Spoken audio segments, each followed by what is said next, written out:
Well, after that debate, can Carly Fiorina get the dollars? Welcome, everybody. I'm Neil Cavuto. And who knew the debate would be the easy part? Because of my friend Gary K is right. Carly needs to get that cash right now. Is she getting it? We've got Ben Stein, Kelly McEnany. We've got Charlie Gasparino and Adam Lashinsky. Charles Payne and Dagan McBow will be back next week, by the way, so I missed them. Oh, no. I'm sorry about that, but Kelly is no slouch in her own right. So, Gary, this push for money, I mean, you got to seize the moment, and we're told, at least, that right now Carly is doing just that. Momentum in politics is everything, and momentum gets money. So I can promise you the name recognition is out there, and the money loves winners. And let me make a point about last month. A gentleman by the name of Tom Perkins, a big venture capitalist, defended her in a big op-ed. He's only worth between $8 and $10 billion, I suspect. She's got a pretty darn good Rolodex, and I think a lot of that's going to start rolling in. That was a significant development, too, Adam, because he was an early critic of her stewardship of Hewlett-Packard. But having said that, what are you hearing out there in terms of the money that might be going her way? Well, I think she has an extensive corporate network, number one. Number two, this is what she's really good at. Actually, she's a good campaigner. She has no experience as a politician, and I don't think she has a chance of anything to be president. But I think she will get money because especially... You start on the one hand, she's a really good campaigner. This is what I heard in high school. Oh, yeah, Neil has a great personality, but no way in hell I'll go to What the hell do you mean? Yeah, I mean that she speaks extremely well. We saw it last week. She's clever. She's good with the one-liner. And by the way, a lot of her corporate contacts do not want to see Donald Trump as the Republican nominee, and I think they would be happy to give her a little money right now to help that along. Guess what? I'm trying to get my hands around this. A community organizer who spent 2 minutes in the U.S. Senate is somehow, in Adam Lashinsky's world, more qualified than some woman who fought her way up from the bottom of the corporate ladder. Not even on the bottom; she was like an administrative assistant or something like that, and became the CEO of a company. I don't kind of get that community organizer. I didn't say unqualified. You said she's not good at. I said I don't like her chances at being elected president. We'll rerun the videotape later, but I guess my point is this: I think one of the things that Carly Fiorina will have to deal with is her record at HP. I have a column in the Daily Beast this week about it. I mean, it's very mixed. I think net it's positive, but it's something that she will have to address, particularly with donors. I mean, I think there is a sort of skepticism that among donors, and she's going to have to go to Silicon Valley and Wall Street, whether she did a good job there and whether, that record can be translated into a record of why she should be president. Well, she's better at defending that business record than other business titans have defending theirs, whether it's Donald Trump and his bankruptcies or Mitt Romney. Done a pretty good job. Well, I'm just saying, I don't know. I think there's more staying power to her than meets the eye. There's no doubt about it. And, Adam mentions she's a good campaigner. She certainly is. She'd make an excellent president in my mind. Well, she wasn't a good campaigner in California. She lost. She did lose in California, but she has been excellent in these debates. She is getting a lot of support. I think she'll skyrocket in the next poll we see. But is she a good fundraiser? That's a separate question.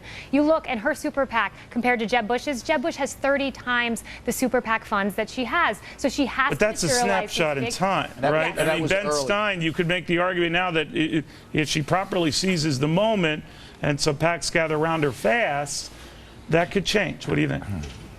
Well, there is so much money sloshing around out there, just astounding piles of money sloshing around out there. I have no doubt she'll raise plenty of money. She was absolutely on fire in that debate. I think her record at HP was a disaster, and something that's never mentioned is that when she arranged to deal with Compaq, she also arranged to pay herself roughly $20 million for arranging a deal that turned out to be a very bad deal. That's been mentioned, Ben. I mentioned it in my column. Okay, I beg your pardon, Gaspo. But not everyone's read your column. I think her people talk about that. What? Her stewardship at HP was decidedly unfortunate, but she is an incredibly good campaigner. I love her. I will vote for her. I will contribute to her. I love her. Now, people are talking about her stewardship of HP right now. They're talking about the Compaq deal and the fact that she paid herself not just $20 million, something like $100 million over look, I don't dismiss any of this, guys. Gary, all I'm saying is that in the interim, she needs money. She needs that kind of thing to keep this momentum going. And she needs to explain those days. She explained it that the whole technology world fell apart. I mean, post the 9/11 attacks, when this merger came together, it was all going apart. Now, I don't know whether that resonates. She is resonating for the time being. What do you think? She is resonating, and more importantly, she's being talked about every day. And let us not forget something's going to happen in the next few weeks. A bunch of these other candidates are going to be bowing out. That's a good point. That is going to free up money, and that money is going to go to the people with the most momentum. Where she does need to work on is in the early stage. She does not have a very good structural organization. That's going to have to get done sooner rather than later, but I suspect that'll get done quickly if she continues the way she's been going. Now the question is, who bows out? Yeah, and with women, Kelly, without me being so patronizing, does it help that there she is up on that day, all these other guys, and she makes a forceful presentation, reminds them, hey, maybe this is the next Maggie Thatcher. No doubt about it. And certainly when you compare her to Hillary Clinton, you see a very different type of woman. You see someone who looks at women for who they are, not as a niche political voting bloc. She said, and I loved her answer about who should be on the $10 bill. She said, I don't like this. I don't believe women are a special interest group. That is powerful. It's a different type of woman than Hillary But she would Clinton. still rather a lot of $10 bills at this point, right? Yes. Adam, you know, at this stage, months ahead of the Iowa caucuses, it's all about momentum.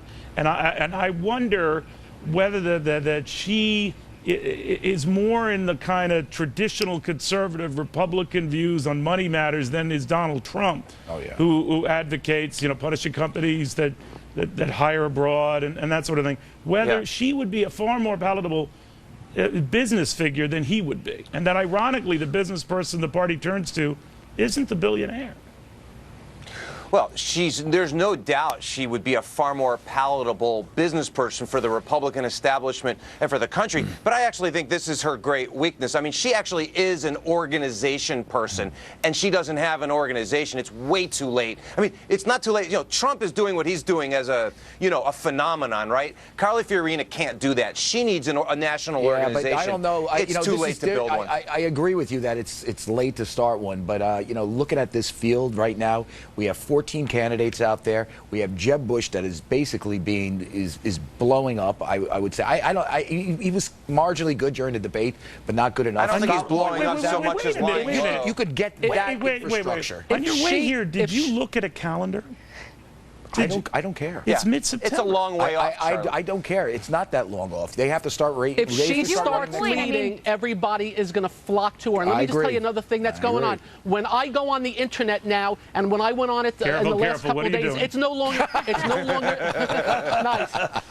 It's no longer Trump, Trump, Trump. I'm saying Fiorina, Fiorina, Fiorina. Yeah. She's really getting out there front and center, and because of good things.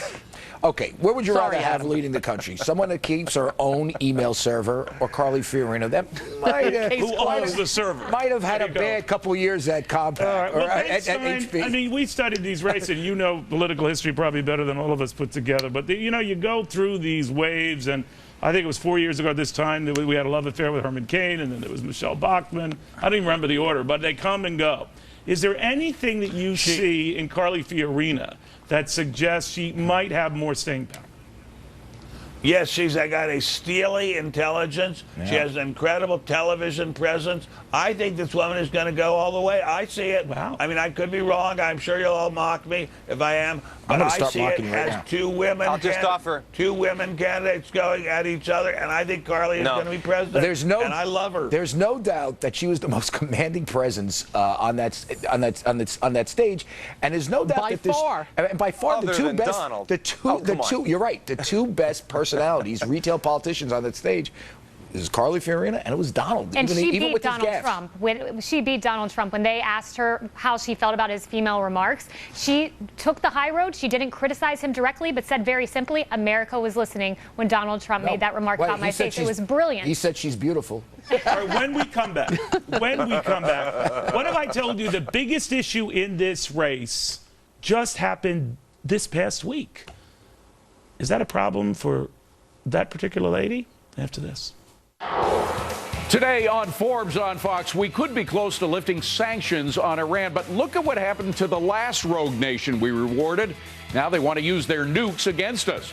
Plus, Bernie Sanders' spending proposals could cost $18 trillion. Where have we heard that figure before? Oh, yeah, the debt.